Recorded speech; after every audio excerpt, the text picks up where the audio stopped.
আমার স্ক্রিনে যে মানুষটাকে দেখতেছেন সে মানুষটা আর আমাদের মধ্যে নেই, মানে আমাদের মাঝে আর নেই। সেই কাল সৌদি আরবে একটা হসপিটালে তার শেষ নিঃশ্বাস ত্যাগ করছে এই সৌদি আরবের মাটিতে।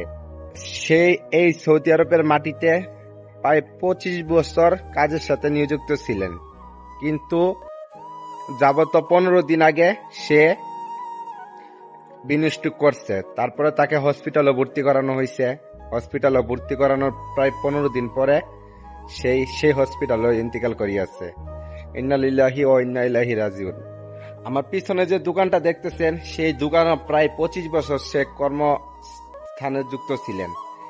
25 বছর সেই দোকানে সেই কাজ করছে, কিন্তু আজকে সেই দোকানের ভিতরে যে সেক্টরে কাজ করত, সে একটা সাইকেল সেক্টরে কাজ করত, মানে যেমন চায়না থেকে সাইকেল গুলা তৈরি করে আসা হয় সৌদি আরবে, তারপরে সেই সাইকেল গুলা মানে নিজের হাতে ফিটিং করতে হয়, ঠিক আছে। সে এই প্রজেক্টে কাজ করত, কিন্তু আজকে সেই প্রজেক্টের সব কাজই অফ হয়ে আছে, সব কাজই তার যে কাজগুলা করতো সেই কাজগুলা স্টপ হয়ে আছে, কিন্তু সে কাজগুলা কাজের জায়গাতে আছে, কিন্তু আজকে সে মানুষটা নাই। তার বাসায় গিয়েছিলাম, তার বাসায় তার সিট, তার পরনের কাপড় সবকিছু জায়গায় পড়ে আছে, কিন্তু আজকে সেই মানুষটা নাই। সেই মানুষটা মার্কেটটা এই দোকানটার ভিতরে প্রায় 25 বছর কাজের সাথে সংযুক্ত ছিল। 25 বছর, কিছু কিছু মানুষ আছে 25 বছর সেই মানুষটার সাথে ছিল। যে দোকানটা দেখতেছেন এই দোকানটা হইছে আমার, আর সেই লোকটা যে কাজ করতে এই দোকানটা হচ্ছে এটা, ঠিক আছে।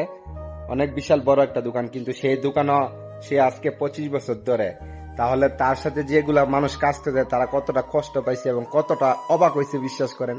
আর আমার সাথে তার 6 বছরের সম্পর্ক, 6 বছরের পরিচয়, মামা করে ডাকতাম, ঠিক আছে। তো সে মানুষটা আজকে পৃথিবীতে বিদায় নিচ্ছে। হয়তো কি টেনশনে বিদায় নিছে। একটা মানুষ শুধু শুধু বিনিষ্ট করে না কোনো চিন্তা টেনশন না থাকলে। তো আজকে তার যে যে জিনিসগুলো আছে সবগুলোই পড়ে আছে, কিন্তু আজকে দেখার মতন মানুষ নাই।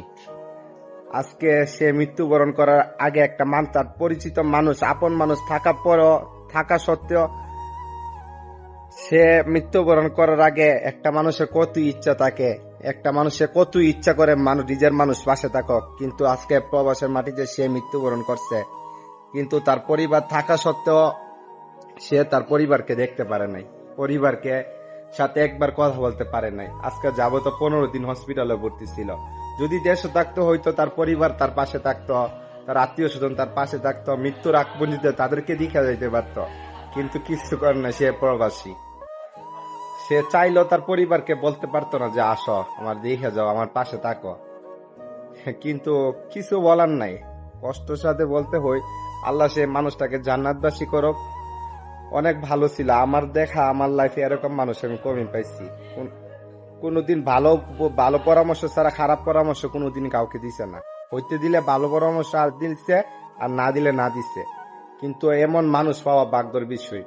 তো আমার সাথে প্রায় 6 বছরের পরিচয়, কিন্তু সে মানুষটা যে হঠাৎ করে চলে যাইব বাট আমি কোনোদিন ভাবি নাই এভাবে হঠাৎ করে চলে যাবে। একটা মানুষ হঠাৎ করে অসুস্থ হয়ে স্ট্রোক করে, বাট এভাবে যে হঠাৎ করে চলে যাইব এই জিনিসটা আমি কোনোদিন ভাবি না। আমার সামনে দোকান, সবসময় কথাবার্তা হইতো, মার্কেটে আসলে বলতো যে সাবধানে তাকিয়েছি, মোবাইল টিভি কম, কিন্তু আজকে সে মানুষটা বলার মানুষটা নাই, এমন করে বলার মানুষটা নাই। কারণ সে কষ্ট আপন মানুষ বুঝে না, যে আজকে আপন মানুষ থাকা সত্ত্বেও সে তার আপন মানুষকে পাশে পাইছে না মৃত্যুর আগে। ইচ্ছা থাকলেও ইচ্ছা প্রকাশ করতে পারছে না, কারণ সে তার আপন মানুষ থেকে অনেক দূরে, যা বলে বোঝানো যাইব না, আর বলেও লাভ নেই। তো সবাই ভালো থাকবেন, আল্লাহ হাফেজ, আসসালামু আলাইকুম।